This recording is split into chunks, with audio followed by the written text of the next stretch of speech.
Vamos a referirnos ahora a temas que son muy importantes para Argentina, pero también conectada directamente al mundo como consecuencia del proceso de globalización, que es inevitable, pero que con la llegada de Milei al poder se ha hecho mucho más acelerado esta integración de Argentina al mundo. Y tenemos el honor de contar, gracias a Gisela Beritier, reconocida economista cordobesa, con la presencia de Carlos Álvarez Pereira, quien es el secretario general nada más y nada menos que del Grupo de Roma. Vea, si le tuviera que contar de qué se trata el Grupo de Roma, necesitaría todo el programa. De manera tal que, Carlos, te pediría que sucintamente nos cuentes de qué es lo que es este exclusivo Grupo de Roma o Club de Roma. Bueno, es un club que fue fundado por un gran empresario italiano que, por cierto, vivió en la Argentina. Sí, sí. Aurelio Peccei lo conocemos muy bien. la Fiat en Argentina. ¿Qué te parece? El primer discurso que dio lugar después del Club de Roma lo pronunció en Buenos Aires. Exacto. O sea que hay una raíz argentina en todo esto, pero el grupo se creó en Roma como grupo de debate entre empresarios, gente del mundo de la política, de la ciencia, del mundo académico. Expresidentes también están allí, ¿no? Expresidentes, etcétera, para reflexionar sobre las grandes cuestiones para el futuro de la humanidad. Es decir, con una óptica humanista de desarrollo humano compatible con el planeta, y llevamos, pues pronto serán en 2028, cumpliremos 60 años haciendo preguntas y planteando posibilidades, perspectivas. Sí, yo he leído los postulados iniciales que tuvo el Grupo de Roma, el Club de Roma, y veo que los temas que se plantearon allí hace 60 años siguen absolutamente vigentes. Entre ellos, el crecimiento poblacional, la pobreza, la distribución de la riqueza, el mantenimiento de lo que todos le llamamos ecología, pero que después les dijeron medio ambiente, pero que forma todo absolutamente lo mismo. Y son problemas que son más vigentes que nunca. Con un agregado, ahora yo creo, desde mi punto de vista, quiero conocer tu opinión, que es mucho más nuevo y mucho más acuciante, como es el tema de las migraciones, ¿no? Así es, el Club de Roma debería haber desaparecido ahora, a estas alturas, porque la labor que hicimos de llamar la atención sobre determinados problemas podría haber dado lugar a que aprendiéramos como humanidad, me refiero. Ojalá que hubiéramos aprendido. Y que nos hubiéramos orientado hacia un modelo de desarrollo humano para todo el mundo del planeta y compatible a su vez con el planeta, con la madre tierra a la que estamos maltratando. Pero no ha sido así, y nuestra orientación es hacia plantear soluciones, plantear avenidas de cómo hacer evolucionar nuestros procesos económicos hacia la regeneración, hacia reconciliarnos con la Tierra, con esos límites planetarios, porque el planeta es finito. Estamos tratando a la madre Tierra como estamos robándole a nuestra madre y maltratándola, ¿no? Cuando lo que debemos hacer es cuidarla para nuestro propio bienestar actual y futuro, ¿no? Es interesante, el tema de la demografía ha evolucionado mucho, y nuestro último informe se titula El fin del crecimiento de la población, porque no, digamos, la evolución del estatus de las mujeres en todas las sociedades ha hecho que la población no crece indefinidamente. El continente que tendrá el mayor crecimiento todavía de población será África, pero el resto de los continentes nos dirigimos todos muy rápidamente hacia un equilibrio de la población o incluso de crecimiento, ¿no? Pero esto es algo que también necesitamos entender, anticipar porque se puede anticipar, y en función de eso pensar, bueno, qué soluciones se abordan, ¿no? Sí, no. Y ese es un tema que nosotros lo hemos analizado varias veces, ¿no? No solo que falta crecimiento de la población en Argentina, sino que además la población, es decir, hay un envejecimiento de la población, y a consecuencia de todo eso tenemos el problema que tenemos con los jubilados aquí, ¿no? Y eso es un problema mundial. Sí, exactamente. Bueno, una de las grandes cuestiones, ¿no? Y que a mí me gusta mucho de la mirada del Club de Roma, tiene que ver con esto de, cuando hablan de los límites al crecimiento, tiene que ver con esa mirada de largo plazo y justamente cómo se genera ese desarrollo económico, ¿no? Y en esto, ¿no? Hablando de justamente de el tema del envejecimiento poblacional, es una de las grandes cuestiones que, por ejemplo, con el Club de Roma trabajamos mucho desde CLADEA, que es esta red que presido de 290 universidades del mundo, porque básicamente, ¿por qué se alían las universidades del mundo? Por este problema, por el problema que están sufriendo todos los continentes de esa baja de natalidad de personas que en definitiva tienen que seguir sosteniendo sistemas y esos sistemas no pueden ser sostenidos si cada vez hay menos gente, ¿no? Y hablamos no solamente del sistema jubilatorio, que bueno, que en Argentina es todo un tema, como en otros países del mundo también, ¿no? Porque en definitiva se necesita una masa de población activa para sostener a la pasiva y dentro de lo que es el presupuesto fiscal es incluso un gasto muy, muy inelástico, ¿no? Pero también pasa en todos los otros sectores, ¿no? En el que me toca a mí de cerca, que es el sector educativo, es todo un debate sobre cómo se sostienen los sistemas educativos ante esta bajada de población, ¿no? Y creo que, bueno, que esto lleva a tener una mirada no cortoplacista, sino de más largo plazo también, ¿no? Sí, Carlos, pero este es un tema que nosotros lo estamos planteando aquí a nivel del país, porque acá, es decir, por ejemplo, las evaluaciones que se hacen sobre el nivel educativo de Argentina, se dice, no, es que en Argentina, es decir, tenemos una población muy culta y no es así. Tenemos y se lo ve todos los días, lo dice la justicia con la gente pobre, por ejemplo, salen de la escuela pero son analfabetos, es decir, una contradicción realmente muy grande. Y hay presupuestos, los presupuestos son importantes para la educación, pero no está bien orientada. Y los gobiernos difícilmente en distintos lugares del mundo, salvo algunas excepciones muy grandes, como son los países escandinavos o como es el caso de Japón, le prestan a la educación el rol fundamental que tienen. No puedo estar más de acuerdo. El Club de Roma se hizo famoso por el informe de los límites al crecimiento, pero 7 años después publicamos otro que me parece que está tan vigente como cuando se escribió, que se titulaba Aprender horizontes sin límites, donde se hacía una apuesta por la capacidad humana para aprender y por desarrollar nuestro potencial. El problema es que las instituciones educativas seguimos con un modelo educativo que ha evolucionado hasta cierto punto, pero en gran medida es muy rígido, que todavía solo transmite conocimientos anteriores y establecidos, cuando lo que debemos hacer es fomentar la capacidad de todos los seres humanos por aprender y aprender por sí mismos. Darles herramientas, ¿no? Aurelio Peccei hablaba de aprender a aprender. Esa es la herramienta fundamental, sobre todo en un mundo que cambia tan rápido, ¿no? Y esta reforma, que es una reforma pedagógica, abordaría también el problema de la inadecuación entre estructuras actuales educativas y sus resultados, porque al final, con un modelo pedagógicamente más eficaz y más potenciador de las capacidades de todos, pues saldrían las cuentas de alguna manera, porque además eso desarrollaría también las capacidades productivas y creativas y de todo tipo, ¿no? Bueno, y ahí Entonces, quiero agregar, ¿no?, el tema de la formación de talento, que debería ser la sangre que recorre las venas, ¿no?, exacto. de todos los estados, porque en definitiva tiene que ver ahí con qué es lo que queremos fomentar, ¿no? Y muchos tuvimos, bueno, hace 2 días estuvimos en Buenos Aires Es con el Carlos, capítulo argentino del Club de Roma. exactamente, es. con el encuentro que vino gente de todo el mundo, ¿no? Tengo que decir que vino gente De gente de 25 países. de 25 países, y justamente comentando y hablando de estos temas, ¿no? Y en definitiva,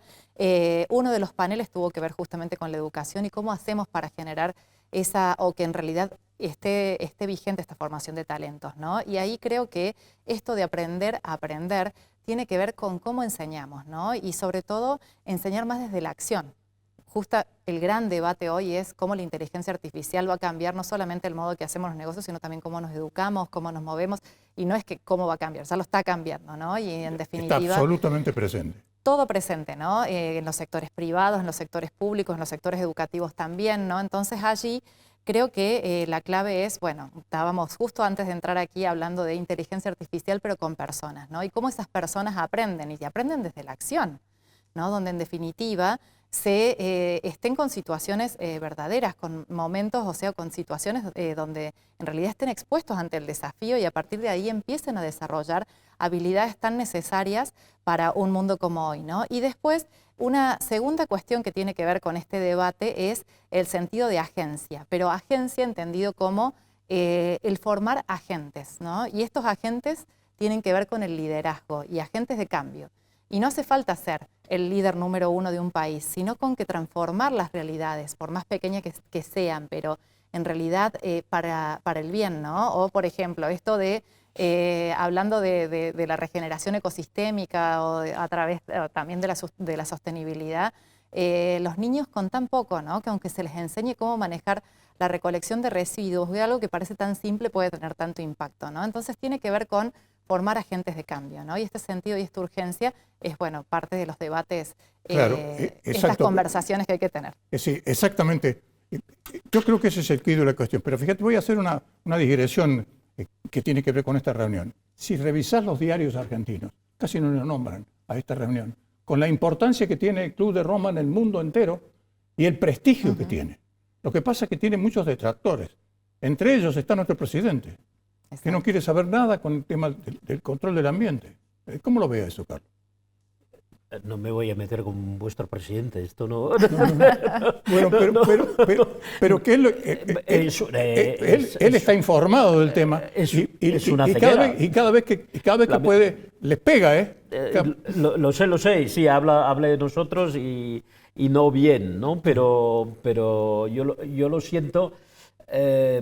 El Club de Roma, o sea, muchas veces se acusa al Club de Roma de cosas de las que nunca hemos sido culpables, como ser profetas del apocalipsis, ¿no? Somos exactamente lo contrario.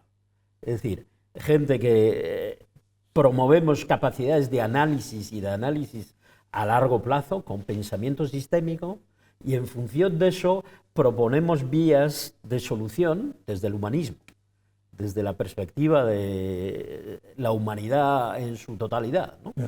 Y en ese sentido... Vaya tarea que tienen, porque lo que pasa es que además ustedes no tienen una orientación política, hay gente de todo el arco ideológico y además tenemos gente de todo el mundo. Es decir, ahora somos de verdad una organización global con gente de China, del sudeste de Asia, de África, de Japón, de Estados Unidos, de Argentina y de Europa, por supuesto, ¿no? Pero uno no puede estar... nuestra capacidad humana también, así como valoro la capacidad humana de aprender, está la capacidad humana de la ceguera, ¿no? Y la ceguera voluntaria, ¿no? No hay peor ciego que el que no quiere ver, ¿no? Exacto. Y entonces, bueno, hay cosas sobre las que ya sabemos mucho. El cambio climático, la pérdida de biodiversidad, todas estas problemáticas que no son problemáticas de la naturaleza como algo separado de nosotros. Un país como Argentina, es esencial. Es esencial. Un país como Argentina, que tiene tanta producción agropecuaria, ya me dirá usted si el clima y las condiciones del ecosistema de la naturaleza no son esenciales para la vida de los argentinos, ¿no? Y de las argentinas, para la vida de la economía argentina. Y negarse a ver eso, pues es tirar la pelota para adelante y tal, esperando no se sabe qué milagro, cuando hay respuestas. Así como hace 60 años no las había, era una voz de alarma un poco clamando en el desierto, ahora se han desarrollado un montón de conocimientos y un montón de respuestas que no solo son técnicas o tecnológicas, sino de prácticas económicas, de respuestas empresariales que se pueden utilizar. Evidentemente es así. Carlos, Gisela, vamos a hacer una breve pausa, enseguida vamos a continuar con esta conversación que, por supuesto, vamos al meollo de los problemas que tenemos, no en Argentina, no en Córdoba, en el mundo entero. Estamos todos absolutamente interconectados. Una breve pausa.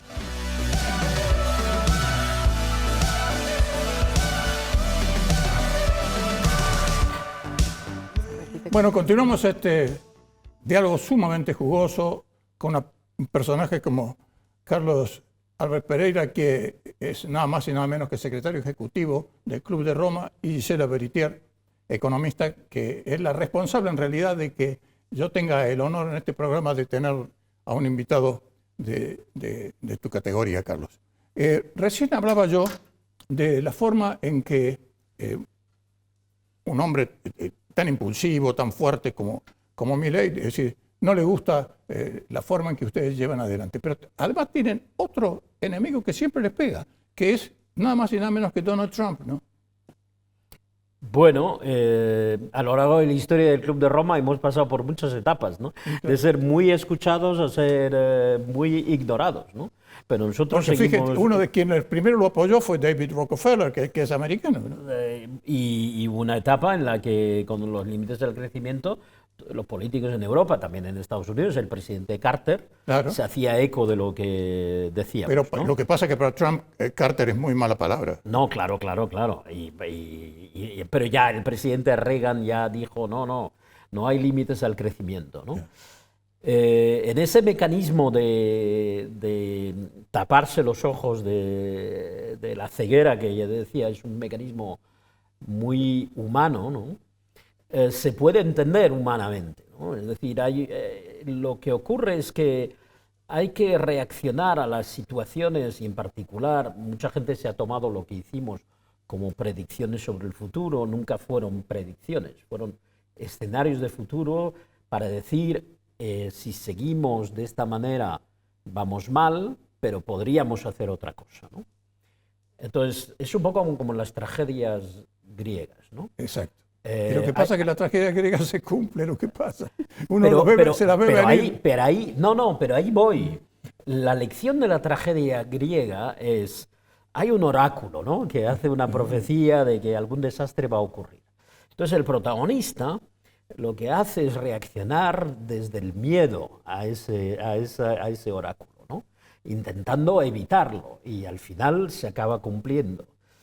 Pero es que al oráculo hay que reaccionar desde otro sitio, desde la esperanza, desde lo positivo, no desde el miedo. Y lo que vemos, ya siento decirlo, pero lo que vemos en gran medida de los Estados Unidos, bueno, no quiero generalizar, de la administración estadounidense de hoy, son reacciones atenazadas por el miedo al ascenso a China, por el miedo a que el mundo se va de su control, por el miedo a la emergencia de muchos otros países. Pero cuando reaccionas desde el miedo, la sabiduría griega dice que lo que haces es acelerar tu propia pérdida.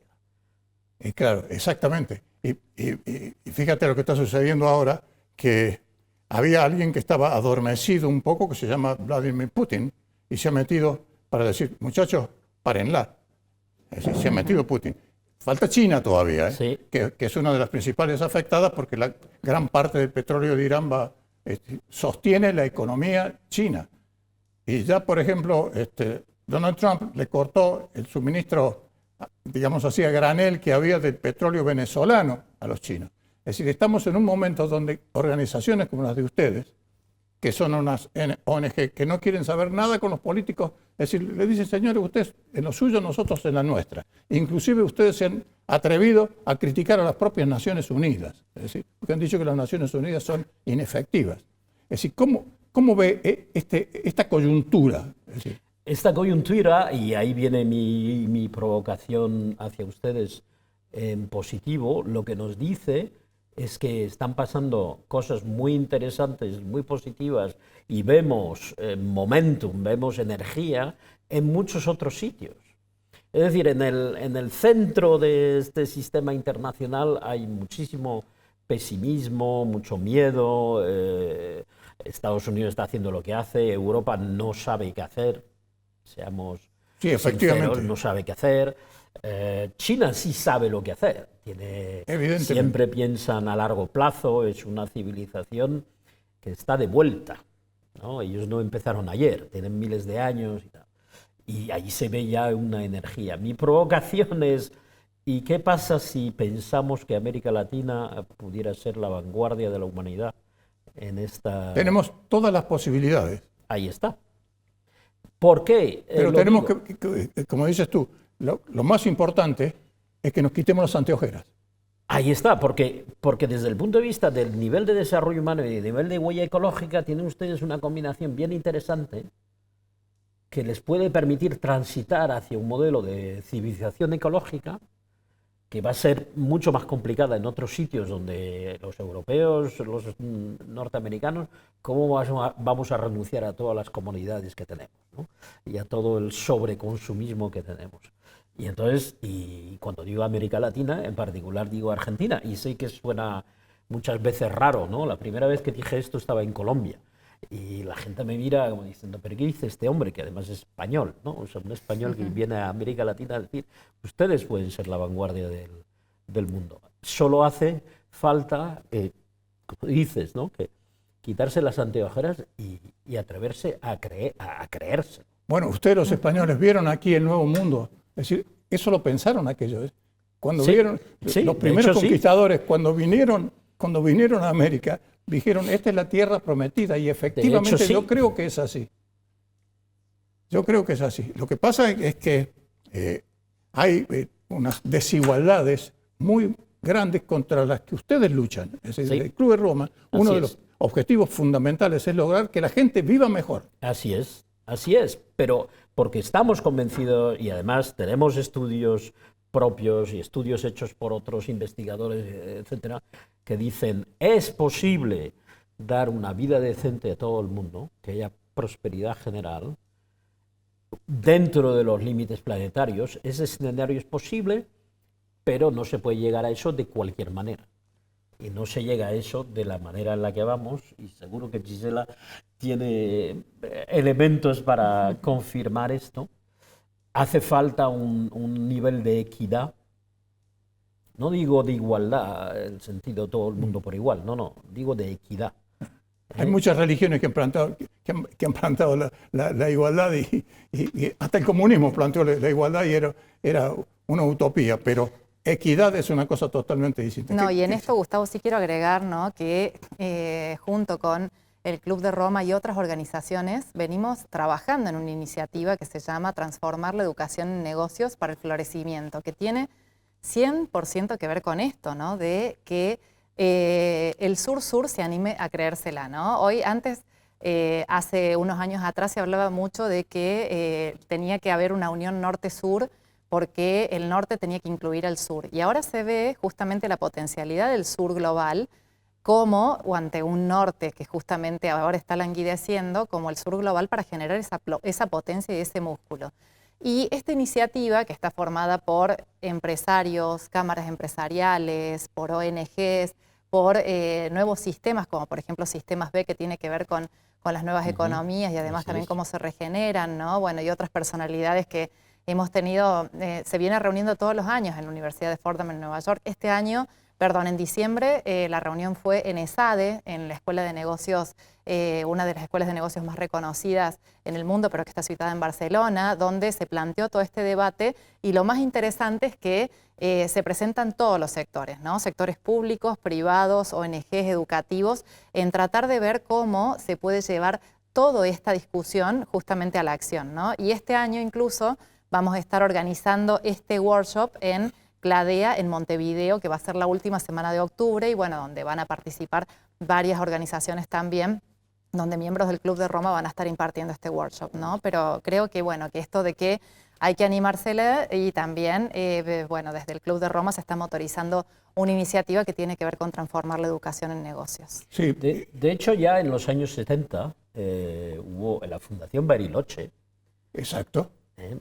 Hizo un poco, se contó eso como un poco contrainforme al informe al Club de Roma, pero fue el inicio de una controversia científica muy interesante, donde la Fundación Bariloche decía, no, es que necesitamos un modelo, está muy bien lo que cuenta el Club de Roma, pero hay que asegurar el desarrollo de los países de esto que llamamos ahora sur global, ¿no?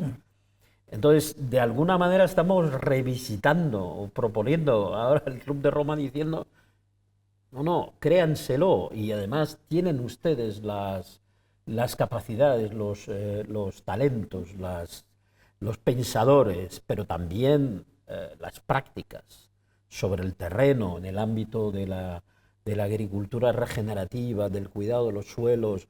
Si uno mira con un poco de cuidado, claro, esto no sale tanto en los medios. Muchas veces las cosas positivas no salen en los medios, porque lo que atrae a audiencia es otra cosa. Por eso le decía, que la mención en los diarios de esta reunión tan importante ha sido mínima. Así es, así es. Bueno, no es el caso de Córdoba al Mundo. Bueno, y me alegro por ello, ¿no? Pero hay esos ingredientes para poder decir, créanselo y planteen desde un punto de vista de desarrollo autóctono. Yo no estoy hablando de que los países se aíslen. Estoy hablando de que ustedes se hagan cargo de su propio desarrollo, organicen su propio modelo de desarrollo, ¿no? Efectivamente es así. Bueno, ustedes tienen una menuda tarea. Es decir, que muchas veces algunos, como es mi caso, muchas veces lo sueño, que es cambiar el mundo. Pero eso lo han soñado desde el momento mismo en que se creó la humanidad. Carlos, me hubiera gustado que este programa durara 10 horas para que pudiera sacar todo lo que tenés para decirnos. Muchas gracias por tu presencia en Córdoba al Mundo y la exclusividad, sobre todo, de una personalidad. Gracias, Gisela, por haberlo traído a Córdoba al Mundo, que esta es nuestra tarea, tratar de abrir las mentes, de que haya una visión global. Si tenemos muchos problemas los argentinos, diarios, todos los días, nos falta plata en el bolsillo. Eso es lo más importante muchas veces para algunos. Pero hay que ver lo que viene por delante. Y como estaba diciendo Carlos, nos tenemos que creer nosotros, los cordobeses, los argentinos, los sudamericanos, todo el continente, que efectivamente podemos. Y ese es el gran desafío. Gracias a los dos. No, muchas gracias a vosotros. Vamos a hacer una pausa y enseguida continuamos.